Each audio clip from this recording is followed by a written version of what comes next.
Eu sou Mário Persona e essas são as respostas que eu dei aos que me perguntaram sobre a Bíblia. Você pergunta como um católico pode ser salvo se Deus condena a idolatria e afirma em sua palavra que ficarão de fora os idólatras, Apocalipse 22:15, e nem os idólatras herdarão o reino de Deus, 1 Coríntios 6:10. Então essa é a sua dúvida. Você disse que sempre achou que um católico poderia ser salvo, mas que antes de morrer, Deus o tiraria do catolicismo. Vamos ver se eu consigo responder às suas dúvidas. As pessoas pensam que a idolatria seja tão antiga quanto os homens, mas não é assim. O homem inventou a idolatria depois de perder Deus de vista. Durante séculos, o conhecimento de Deus foi passado de geração para geração. E antes do dilúvio, isso era bem mais fácil pela longevidade dos habitantes da terra. Eles viviam muito mais tempo. E assim alguém podia contar para alguém o que tinha acontecido com Adão, porque escutou da boca de Adão o que Deus havia feito lá no Jardim do Éden. Mas o homem, por ser uma criatura distinta dos animais, tem também um destino diferente. O homem é perpétuo, nunca mais deixará de existir, ao contrário do animal, que desaparece por ser apenas corpo e alma, ou seja, parte física e emocional, sem espírito. Animais não têm o espírito, que isso é o que nos faz semelhantes a Deus. Eclesiastes 3:21 diz: quem sabe que o fôlego do homem vai para cima e que o fôlego dos animais vai para baixo da terra? Eclesiastes 12:7: e o pó volte à terra como era, e o espírito volte a Deus que o deu. Mesmo depois de ter entrado o pecado na criação, o homem continuou ciente da existência de Deus e, a princípio, não criou deuses para si. Você se lembra de que a promessa da serpente não era de eles terem outros deuses, mas de eles serem eles próprios como Deus. Portanto, se nós pudermos chamar de idolatria também a veneração própria de si mesmo, então aí sim nós podemos dizer que a idolatria tenha começado no Jardim do Éden. Mas se nós estamos falando de deuses de pedra, barro, metal, então ela é bem posterior. Não demorou para que o conhecimento de Deus, que apenas os homens tinham e não os animais, esse conhecimento fosse deixado de lado e a superstição tomasse o lugar. O homem sem Deus tem medo, e para aplacar esse medo, ele se agarra a algo que acaba se transformando no seu ídolo. Esse algo podem ser meras criaturas, como os hindus e suas vacas sagradas. Pode ser fruto da imaginação do homem, como os duendes, fadas, elementais, elfos, etc. Podem ser demônios com os quais os homens querem se dar bem para evitar problemas, como no budismo tibetano e nas religiões afro-americanas ou africanas.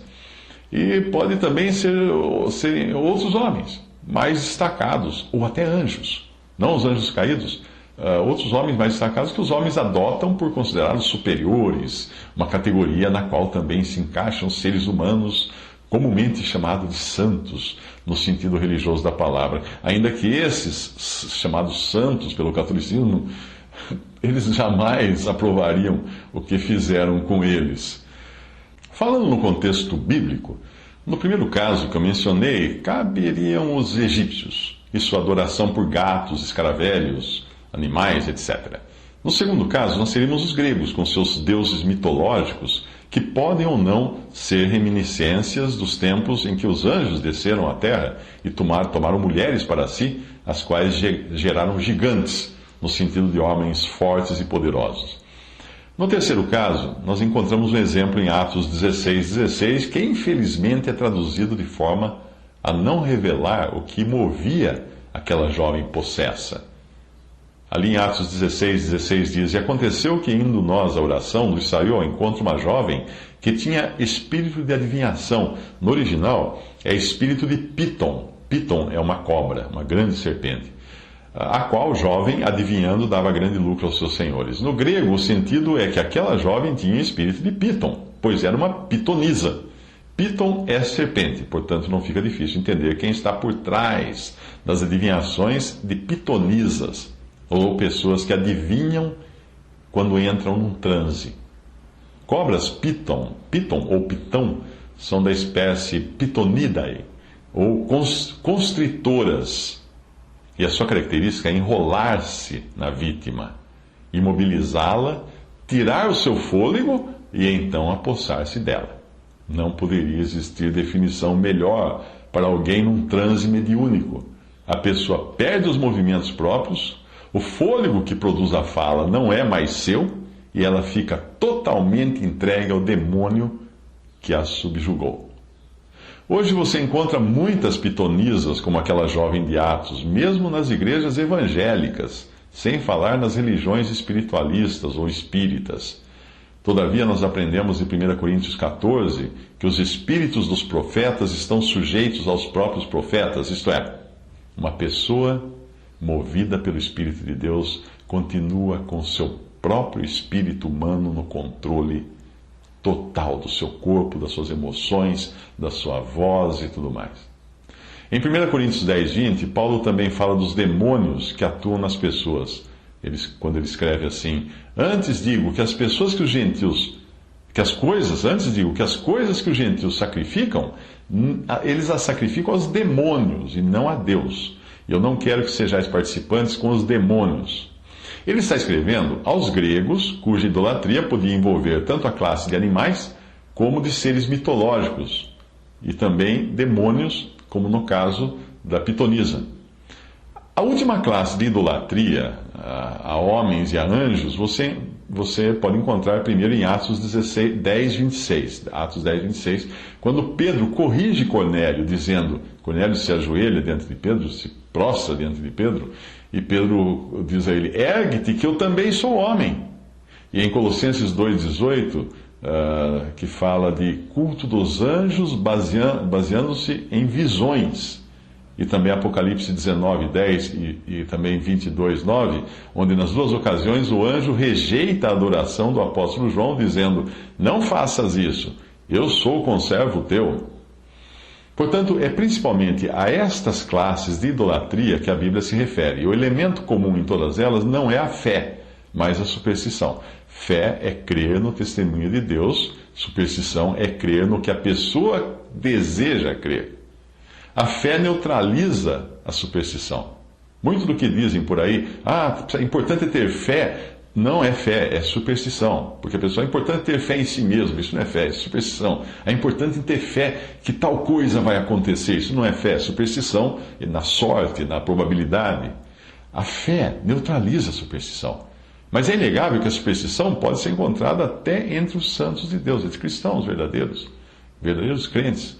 Nós vemos vários exemplos disso no Antigo Testamento e também existe o exemplo do apóstolo João, que depois de tantos anos conhecendo a Cristo, ainda cometeu o deslize de prostrar-se diante do anjo para adorar o anjo. Olha, João, como é que você faz isso? O importante é entender que mesmo em meio à superstição, o homem nunca se esquece de Deus. E os gregos tinham até um altar ao Deus desconhecido, que foi o ponto de partida de Paulo para pregar a eles o Evangelho. Os egípcios também tinham algo parecido, um Deus único, e esse Deus único é encontrado na religião Inca também. Um bom livro para você entender isso é Fator Melquisedeque. O autor chama-se Don Richardson. O que muda de um caso para outro é o grau da superstição. Veja o apóstolo João, por exemplo, um veterano, já quase centenário, salvo por Cristo, levando bronca de um anjo lá em Apocalipse por causa de uma superstição, por ter adorado um anjo, prostrado-se diante de um anjo. Mas o que tudo isso tem a ver com a sua pergunta? Bem, perceba que o verdadeiro Deus, que é um Deus de amor e de misericórdia, está sempre em estado de espera, como nós costumamos falar do computador com o monitor aparentemente apagado.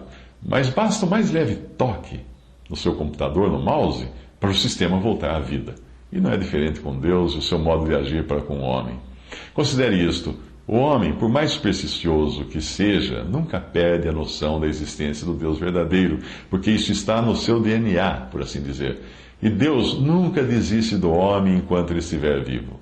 O único homem, com H maiúsculo, de quem Deus foi obrigado a desistir, foi o seu próprio Filho Jesus, quando foi abandonado na cruz, por estar ali carregado com os nossos pecados e por ter sido feito ali pecado por nós. Essa foi uma obra estranha à natureza de Deus, mas necessária para nos salvar. Quanto aos outros homens, Ele nunca abandona. Mas no caso de qualquer outro homem, é isso que diz Salmo 37, 25: fui moço e agora sou velho, mas nunca vi desamparado o justo. Porém, na obra estranha que Deus fez na cruz, ele desamparou o justo para nos amparar. Salmo 22, 1: Deus meu, por que me desamparaste? Esse é o brado que Jesus depois também daria 1000 anos mais tarde na cruz. Jó 34, 14 a 15: se Deus pusesse o seu coração contra o homem e recolhesse para si o seu espírito e o seu fôlego, toda a carne juntamente expiraria e o homem voltaria para o pó. Portanto, eu volto a afirmar: Deus não desiste do homem até o último suspiro, pois ele é misericordioso. Porém, essa não é a disposição do homem, que é cruel e sempre pronto a condenar ao lago de fogo e enxofre quem não frequentar uma determinada religião, ou quem não estiver praticando algo que ele pratica, porque está na sua lista de boas obras. Você já reparou que o fariseu no templo fala de jejuar, o fariseu publicano, que o senhor fala da parábola ali, o fariseu fala de jejuar de uma forma que nunca é encontrada na Bíblia. Ele havia inventado a sua própria lista do que considerava as boas obras. Mas vamos ler 1 Crônicas 21, 13. Então disse Davi a Gade: estou em grande angústia, caia eu, pois, nas mãos do Senhor, porque são muitíssimas as suas misericórdias, mas eu não caia nas mãos dos homens. Entenda que eu não estou dizendo isso aqui, não estou dizendo aqui que nós podemos ser supersticiosos, idólatras ou mundanos e que não tem nenhum problema com isso. Não é isso que eu estou dizendo. Eu estou mostrando que Deus quer salvar. E o homem, por seu lado, não é misericordioso como o próprio Criador. Quer um exemplo? Nem bem aconteceu a notícia da tragédia numa boate em Santa Maria, no Rio Grande do Sul, e você já encontrava na seção de comentário dos sites de notícias pessoas, abre aspas, religiosas, fecha aspas, fazendo suas acusações costumeiras. Um dizendo que isso aconteceu porque os gaúchos são muito orgulhosos. Outro porque os jovens não deveriam estar ali dançando, e etc, etc. Esse é o homem. O homem é cruel. O ser humano é cruel. Por isso que Davi não quis cair nas mãos dos homens. Preferiu cair nas mãos de Deus quando ele precisou ser repreendido. Porque os homens não têm misericórdia. Eu tenho certeza de que você já ouviu esse tipo de julgamento feito por religiosos quando souberam da morte de alguém que não rezava pela mesma cartilha. É assim porque nós, ao contrário do Senhor, não somos misericordiosos, nós somos cruéis por natureza. E obviamente nós julgamos tudo não segundo a reta justiça, mas segundo o molde de religiosidade que nós criamos para nós mesmos, o que também não é diferente de superstição. Nós acabamos querendo ser o padrão e voltamos ao sussurro da serpente: sereis como Deus. Aí nós queremos ser nós mesmos o padrão dos outros. E se os outros não seguirem como nós seguimos, estão perdidos. E Jesus, diante da morte de Lázaro, o que fez? Chorou. Chorou. Alguns, diante da morte daquelas jovens na boate, ou diante de um acidente, ou de uma catástrofe, falam um monte de bobagem, criticam de todas as maneiras, porque morreu por causa disso, morreu por causa daquilo, morreu daquilo outro. Mas o Senhor Jesus, quando viu Lázaro morto, chorou. Aquele que voltará um dia para julgar vivos e mortos não julgou Lázaro, ele chorou sobre Lázaro. Ele não disse algo do tipo: eu disse para o Lázaro diminuir o vinho, ele estava tomando muito vinho. Não. Ele não disse: é nisso que dá não cuidar da saúde, Lázaro, está vendo? Só morreu agora. Não. Ele não disse: se Lázaro tivesse fé em mim, teria sido curado mesmo eu estando longe. Não, Lázaro está morto, ele não tem jeito de ter fé em ninguém agora. Ele não fez igual aos amigos, muito amigos de Jó, que até estavam indo muito bem, os amigos de Jó, eles estavam indo muito bem, enquanto eles mantiveram suas bocas fechadas, enquanto eles ficaram calados, mas depois que eles abriram a boca, só acrescentaram dores e sofrimentos àquele que tinha um testemunho da boca de Deus, e de que ninguém há na terra semelhante a ele. Deus havia dito de Jó: ninguém há na terra semelhante a ele, homem íntegro, reto, temente a Deus e que se desvia do mal. Isso está em Jó 1:8. E os seus amigos aí enchiam Jó de bordoada, de pancada, dizendo que tudo aquilo estava acontecendo porque ele não era justo, não era temente a Deus, não era reto, etc, etc. Eles massacraram Jó com todo tipo de acusação, só para no final Deus dizer para Jó interceder por seus equivocados amigos. O que Jó, obviamente, fez, com amor e misericórdia.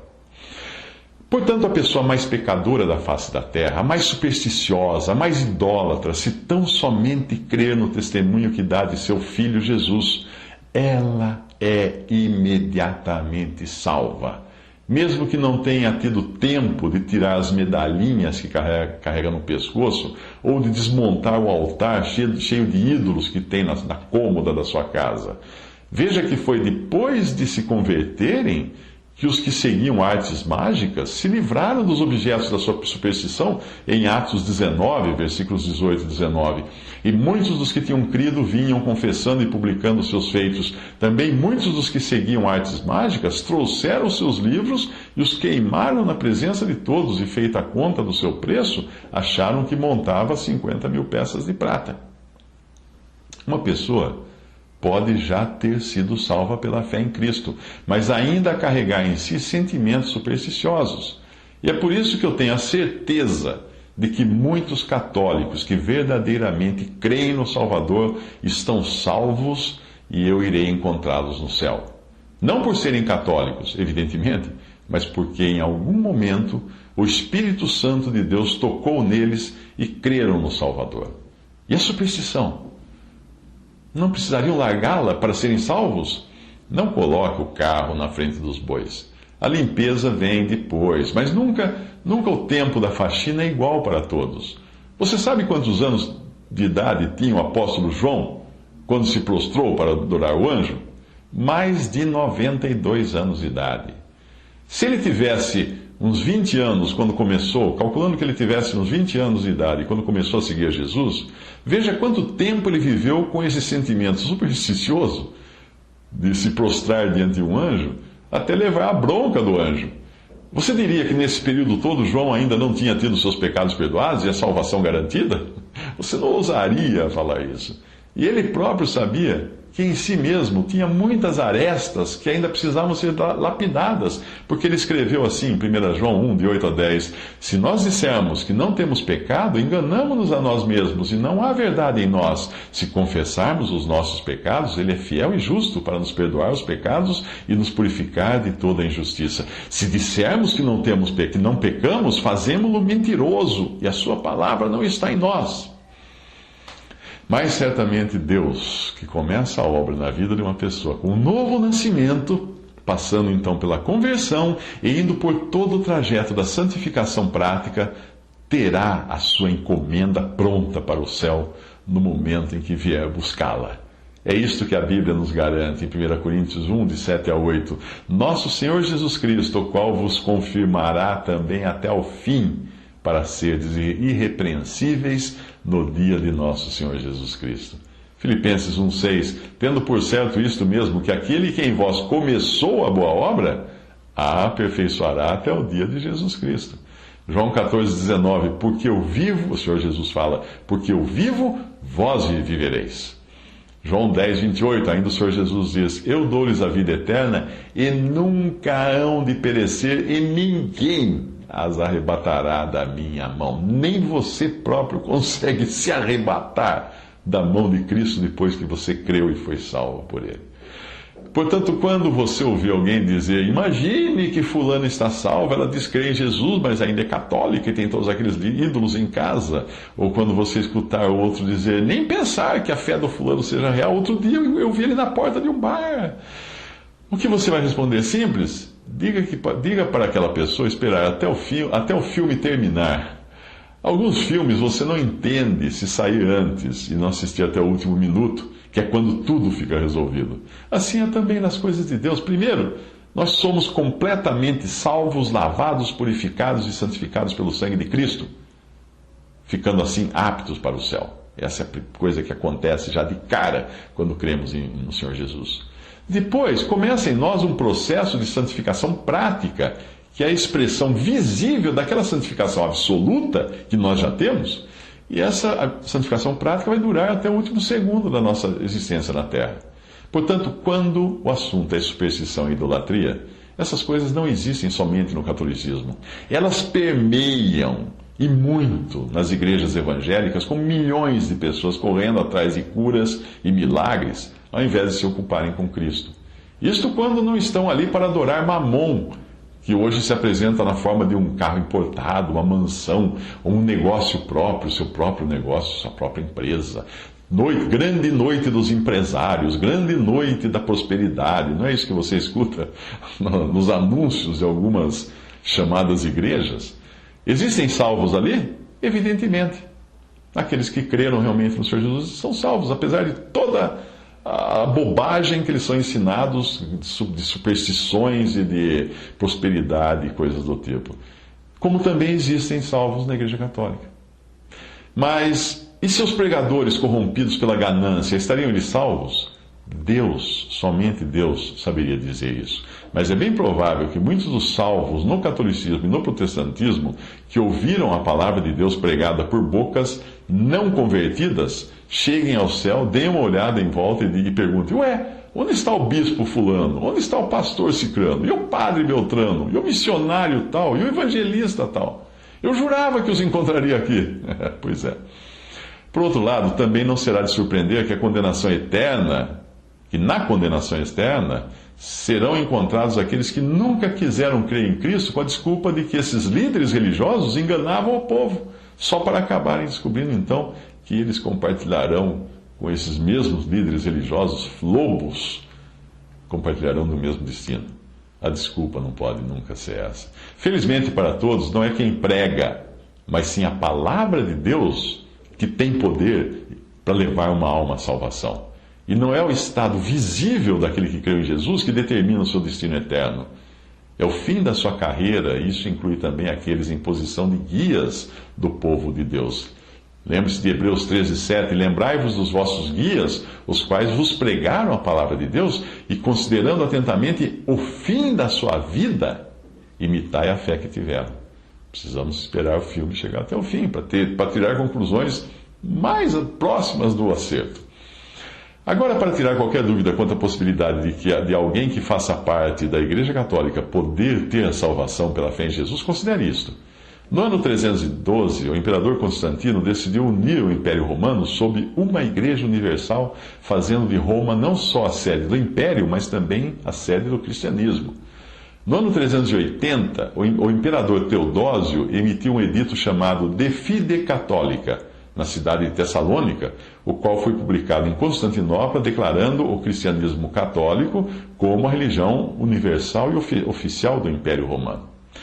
Portanto, durante muitos séculos, mais de 1000 anos, quem fosse cristão seria automaticamente membro da Igreja Católica.